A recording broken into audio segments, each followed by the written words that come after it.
La France qui gagne la Coupe du Monde avec beaucoup de joueurs de couleur. C'est possible en Italie? Moi, j'espère pas. L'Italie s'identifie comme un pays, disons, blanc. Donc c'est mieux si l'équipe nationale est constituée de joueurs blancs. La France a 9 joueurs noirs titulaires, l'Italie, parfois, 0. Pourquoi une telle différence? Balotelli l'a vécu, Ogbonna aussi, être noir en Italie, c'est un combat. Mais tout cela a une explication. Dans toutes les grandes nations de football, la diversité est une évidence. La France, l'Angleterre, la Belgique ou les Pays-Bas alignent des équipes métissées, façonnées par l'histoire moderne de l'Europe. Et puis, il y a l'Italie. Une équipe nationale où, depuis 30 ans, les visages restent quasiment les mêmes. Méditerranéens, homogènes, familiers. Les rares joueurs noirs apparaissent comme des exceptions. Mario Balotelli, Angelo Ogbonna et quelques jeunes prometteurs. Alors, que se passe-t-il? Pourquoi l'Italie, pays de 60 millions d'habitants, n'affiche-t-elle presque aucune diversité dans sa sélection? Simple hasard, choix sportif, ou bien le résultat d'une histoire longue, profonde, que le football ne fait que révéler? Pour comprendre, il faut remonter loin, très loin. L'Italie n'a jamais eu de grande immigration africaine. Contrairement à la France, la Belgique, le Portugal ou les Pays-Bas, l'Italie n'a jamais développé de lien historique fort avec l'Afrique subsaharienne. Ses anciennes colonies, Libye, Érythrée, Somalie, étaient limitées, peu peuplées, et ne représentaient pas de grands flux migratoires vers l'Italie. L'histoire coloniale italienne a été courte, chaotique, et surtout très différente de celle des grandes puissances européennes. Résultat, peu d'Italiens noirs, peu de familles issues de cette histoire, peu de joueurs susceptibles d'intégrer la filière sportive. Le football ne reflète que la démographie. La France accueille l'immigration depuis les années 50-60, l'Angleterre depuis l'après-guerre, les Pays-Bas depuis les années 60, grâce au Suriname. L'Italie, elle, n'a connu de vagues migratoires qu'à partir des années 1990. Autrement dit, la première grande génération d'Italiens noirs est encore jeune. Leur passage en centre de formation date d'hier. C'est donc aujourd'hui, seulement maintenant, qu'on commence à voir apparaître les premiers talents nés en Italie, issus de familles africaines. Mais la pyramide n'est pas encore assez large pour atteindre le très haut niveau. Le football italien n'a jamais été enraciné dans les quartiers populaires, immigrés. En France, le foot est un ascenseur social. En Angleterre, c'est un refuge culturel. En Belgique, un symbole identitaire. En Italie, le football est un sport de tradition structuré autour des clubs familiaux, des structures privées, d'un environnement plus local, plus fermé. Il y a très peu de joueurs noirs parce qu'il y a très peu de jeunes noirs dans les clubs amateurs et encore moins dans les académies d'élite. La base ne produit pas ce que la sélection ne reçoit pas.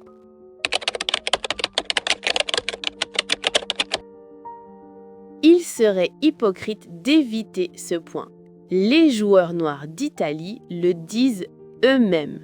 Balotelli, dans certains stades italiens, si je pouvais, je sortirais. Il arrivait de me disputer avec quelqu'un sur le terrain du quartier et je commençais à entendre mes premiers « Ah, t'es différent, retourne dans ton pays », ce genre de choses. Tu avais 13 ans et tu commençais déjà à entendre ça. Ouais, 13, 14 ans. Ouais, les premières insultes. Le pays possède une tradition ultra très forte avec des groupes radicaux parfois hostiles aux joueurs noirs. Les cris de les insultes, les projectiles, tout cela est documenté depuis des décennies. Conséquence, beaucoup de familles préfèrent orienter leurs enfants vers d'autres sports. Certains jeunes quittent l'Italie très tôt. Les clubs hésitent parfois à miser sur ces profils par peur des polémiques. Le climat joue un rôle réel et beaucoup d'Italiens le reconnaissent. Mario Balotelli est né à Palerme, élevé par une famille italienne, parle italien, a grandi en Italie, revendique l'Italie. Et pourtant, toute sa carrière, il s'est battu contre une partie du pays pour être simplement accepté comme italien. Il est devenu le symbole d'une nation qui a du mal à intégrer ses minorités visibles.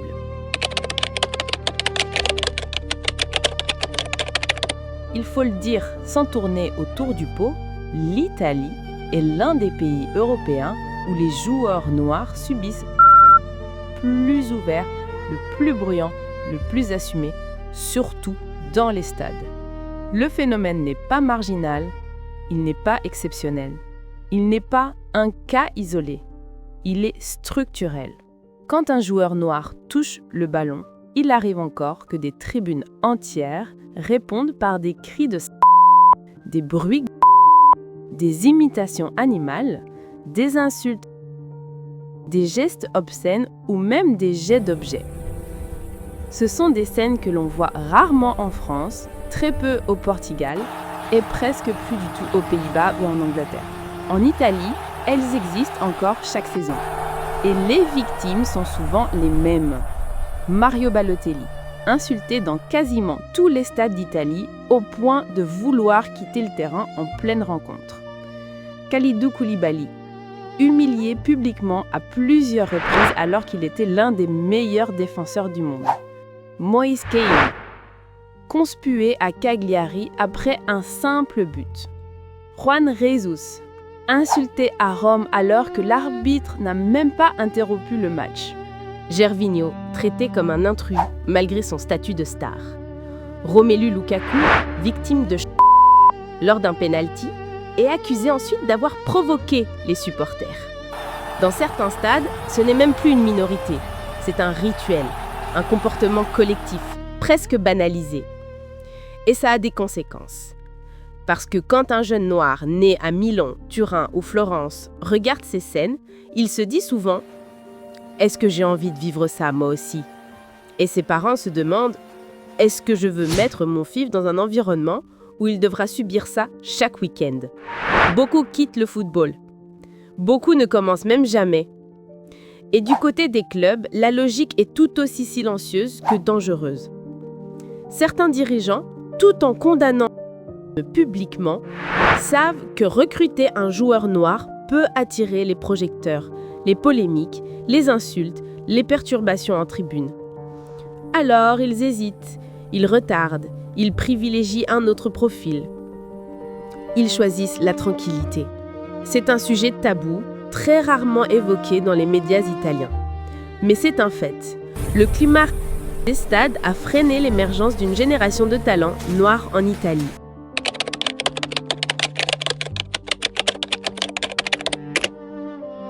Pour comprendre la rareté des joueurs noirs dans Nazionale, il faut comprendre ce que signifie être italien dans l'imaginaire collectif. Dans beaucoup de pays occidentaux, l'identité nationale a évolué. On peut être noir et anglais, arabe et français, surinamais et néerlandais, cap-verdien et portugais, mais en Italie, la vision de la nation est restée longtemps ethnique, presque généalogique. Pendant des siècles, être italien signifiait être catholique, appartenir à une famille italienne, porter un nom à consonance italienne, partager une culture latine et pouvoir remonter son identité à une lignée continue. Dans les années 90 et 2000, quand les premières générations d'Italiens noirs commencent à naître sur le territoire, la société n'est pas prête, pas préparée, pas habituée. Beaucoup d'Italiens ont grandi dans des régions où il n'y avait littéralement aucun noir. Pour eux, un joueur noir dans le maillot azzurro ne représentait pas spontanément l'Italie. Même quand ce joueur était né en Italie, éduqué en Italie, italien sur ses papiers et italien de cœur. Demain, Mbappé ou Neymar signent à Hellas Vérone, tu vas les applaudir ou tu vas les huer? Je pourrais même être content. Je parle de moi personnellement.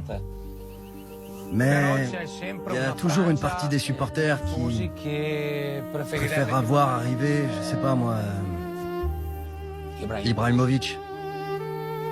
Ou un autre joueur blanc. Mais la France